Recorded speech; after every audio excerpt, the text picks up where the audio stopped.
Inside the concrete tomb, life in ADX, Florence versus Pelican Bay. Buried deep in the Rocky Mountains lies a prison so extreme it's been nicknamed the Alcatraz of the Rockies. Prisoners here spend 23 hours a day locked in concrete boxes. No touch, no sound, no sunlight. Thousands of miles away on the storm-beaten edge of California, another fortress casts its shadow. Pelican Bay State Prison, a place where isolation, violence, and gang wars turn time itself into a weapon. But here's the question. Which one is worse?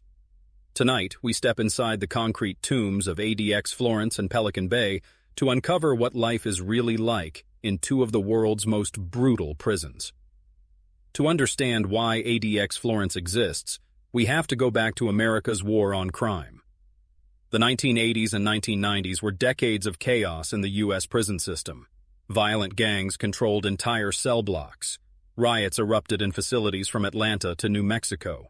Guards were killed. Inmates escaped. Politicians demanded order, and they got it. In 1994, the federal government opened ADX Florence in Colorado, a prison designed not to rehabilitate but to bury people alive in silence, a place where the most dangerous men in America would simply disappear. Here, cells were engineered to prevent even eye contact between inmates. Showers are built into the cell. Meals slide through a slot. You don't walk freely. Your life is remote-controlled, locked behind steel doors. For some, this was called safety. For others, it was torture. But while the feds built ADX in Colorado, California had already created its own monster. In 1989, Pelican Bay State Prison opened its gates on the remote North Coast, far from any major city. The idea? Isolate California's most violent prisoners, cut them off from their gang networks, end prison chaos once and for all. The SHU, as it became known, was designed to break gang leaders. Inmates were locked away in tiny, windowless concrete cells for 22.5 hours a day. No phone calls, no contact visits, no programs. The only way out? To debrief, to snitch on your own gang. But instead of ending gang control, Pelican Bay's SHU created something darker. Gang leaders began running their organizations from inside these concrete boxes, sending coded messages through tiny cracks in the system. Violence on the streets didn't end. In some cases, it got worse.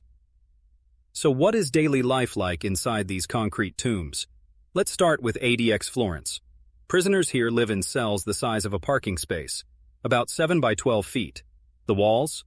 Solid concrete. The window?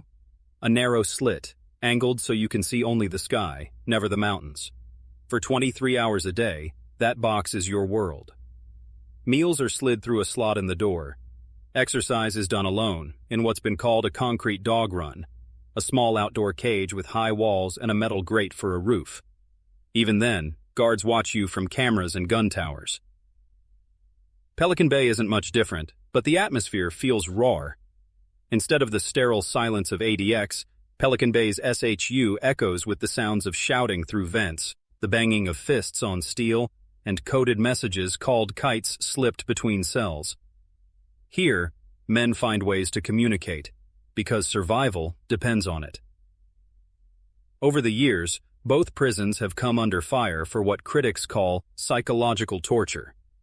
Former ADX inmates describe hallucinations, paranoia, and a sense of being buried alive. One lawsuit revealed that some prisoners, already mentally ill, deteriorated so badly they mutilated themselves or begged for death. At Pelican Bay, a class-action lawsuit in the 1990s described the SHU as cruel and unusual punishment. A federal judge agreed, calling conditions harsh but constitutional, a phrase that still haunts, as California's prison system. In 2011, inmates staged a hunger strike, protesting indefinite isolation.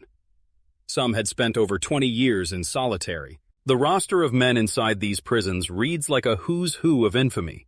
At ADX Florence, Ted Kaczynski, the Unabomber. Ramzi Youssef, mastermind of the 1993 World Trade Center bombing. Joaquin El Chapo Guzman, the Mexican cartel kingpin, all sealed in silence.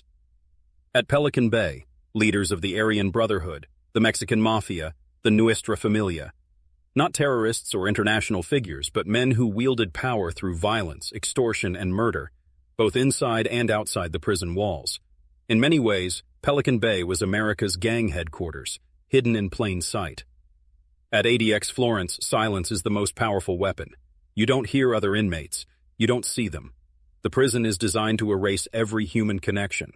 Guards speak through intercoms. Meals arrive through slots. Even the toilets flush on timers, controlled by staff.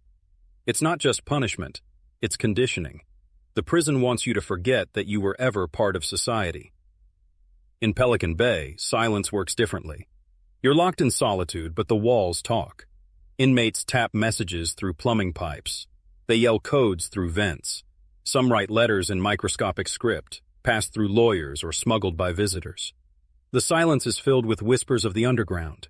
Gang orders, coded threats, survival strategies. For many, silence here is not isolation. It's strategy. Pelican Bay has always been the battlefield of gangs. The Mexican Mafia, Nuestra Familia, Aryan Brotherhood, Black Guerrilla Family, these groups carved the prison into invisible territories. Every meal, every shower, every step outside your cell is dictated by race and loyalty. If you break the code, you might not survive the week. In the 1990s, gang leaders locked inside Pelican Bay's SHU sent messages to soldiers and general population, and even on the streets. Hits were ordered, drugs were TR. Is a fict. Extortion rings thrived. The SHU, designed to neutralize gangs, became the command center of California's underworld. At ADX, gangs don't thrive in the same way. Communication is nearly impossible. Instead, ADX holds men who already led empires, terrorists, cartel bosses, international criminals. It doesn't stop crime, it freezes it. A kingpin like El Chapo doesn't command from ADX. His voice is cut off, buried in layers of concrete. The violence is not gang on gang, it's man versus his own mind. Both prisons sell themselves as inescapable. ADX Florence is called escape-proof, and for good reason. The cells are reinforced with steel and concrete. Motion sensors line every hallway. Towers armed with rifles watch every corner. Prisoners don't touch the outside world, ever. Pelican Bay isn't much different. Surrounded by forests, guarded by layers of razor wire and watchtowers, it's a fortress. But there's a difference.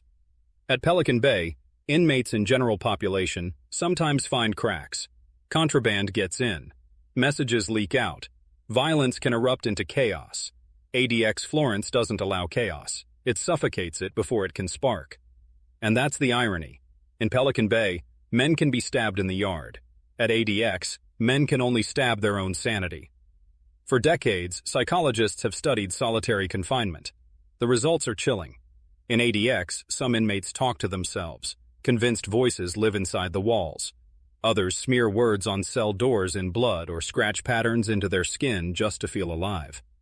Inmates have torn at their own flesh, screamed for hours, or gone mute, swallowed by despair. Pelican Bay shows a different madness. Here, survival means holding on to gang identity. Men convince themselves the SHU is temporary, that loyalty will earn them protection. But years turn to decades. Some inmates debrief, confessing gang secrets to ESCOs. Isolation. Others refuse, staying locked away until their minds fracture. One federal lawsuit against ADX revealed that staff often ignored mental illness. Inmates with schizophrenia were locked in the same silence as terrorists. The result? Suicides, mutilations, complete mental collapse. Even the warden once admitted, "We keep them in, but sometimes we destroy them in the process." So what does a single day look like in these prisons? At ADX Florence, the routine is mechanical. Wake up at 5:30 a.m. in your concrete cell. Breakfast, cold cereal, powdered milk, and bread, slides through the slot. The next 23 hours are broken only by a single hour of recreation, alone, in a cage. Lunch and dinner arrive the same way, through a slot. The guards? They watch, but they never interact. By 9 p.m. the lights dim, and you're left in silence until morning. That's every day, every year, until your sentence ends, or your mind does. At Pelican Bay, the day looks similar but carries a different weight. Inmates in the SHU wake up in silence, but the sound of voices seeps through the vents. Some work out in their cells, pushing against the concrete floor. Meals arrive on plastic trays. Mail is censored, every word scanned for coded messages.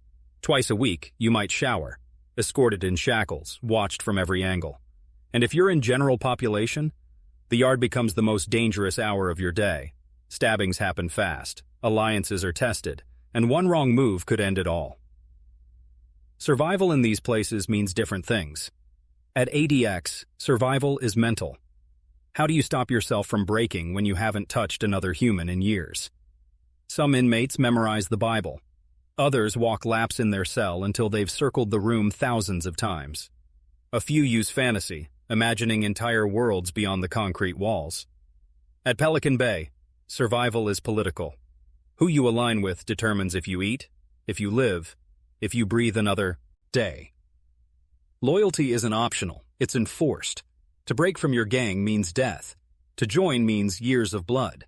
For some, survival means staying invisible. For others, it means embracing the violence. These walls weren't built just to hold men. They were built to erase them. But which is worse, being buried alive in silence or being trapped in endless violence? That's the question of ADX Florence and Pelican Bay. If you found this story eye-opening, hit the like button, share it with someone who needs to see it, and don't forget to subscribe for more untold prison stories. Until next time, stay curious and stay safe.